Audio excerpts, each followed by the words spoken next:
Okay,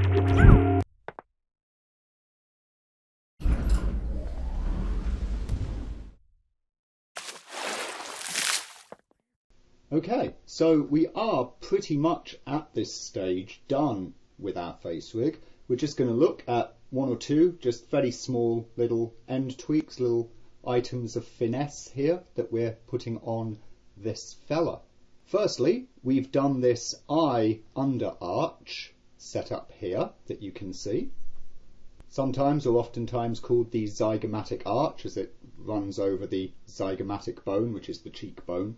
And it's really very simple. All we've got are just these four nulls here. The first and the fourth are just set in place where they are set. And then we've got a constraint for these two, which is operating at 1/3 and 2/3. So these guys, or rather their bases, come as children off of here and constrain 1/3 and 2/3 to the last point, which gives us, this kind of action. We can pull on one end and we get this match up from the in-between two, and we can pull on the other end and we get this match up like that.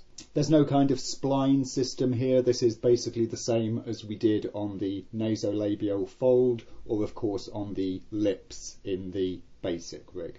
And of course the bones are just single stretchy bones going between each point. So nothing that we haven't seen plenty of times already.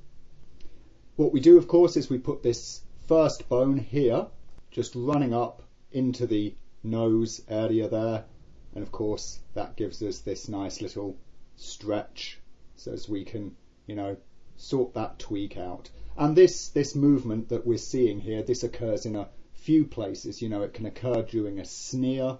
It will sometimes come up when you do angry brows. That part of the face will also tense up.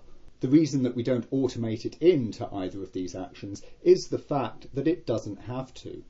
For instance, when you're doing brows down in something of a big eyes wide, what's going on here sort of sentiment coming off our character, then this doesn't tend to crunch up as much. That tends to happen more when we're expressing an angry expression.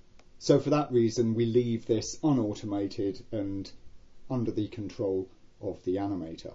What you notice we also do is we take the last bone of that chain and we link it to our eye side null here, exactly the same as we did with the last bone coming off the brow chain. So together with the brows, this forms, a full orbit of the eye.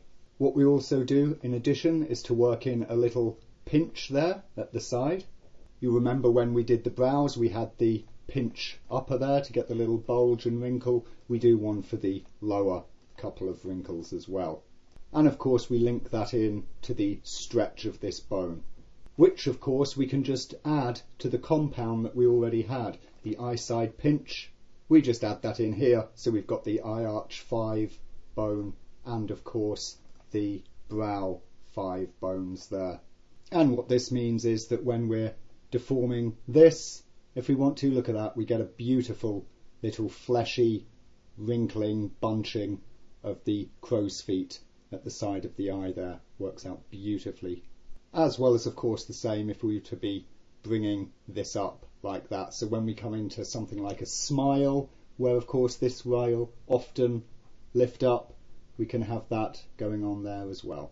Then the last thing that we have is of course a tongue system. So we just put in a tongue here, and once again this is nothing that we haven't already seen. It is identical to the way that we set up the tongue in the simpler head, the way that we did it for the simple rig. We've got exactly the same tongue system, with the only minor difference of course being that we create track nulls to run on the tongue spline, and we of course constrain the bones to those nulls. And this is done for no other reason than of course the separation of our deform and control rigging. Not to forget of course that this whole tongue system is a child of that jaw track null that we put in to track the jaw's rotation. And so at the end of everything, there we have it, really nice detailed smushy squishy face rig that we can use. Gives us great shaping, great control, hugely expressive, and we can work in all of the fine details that really allow it to come to life during animation.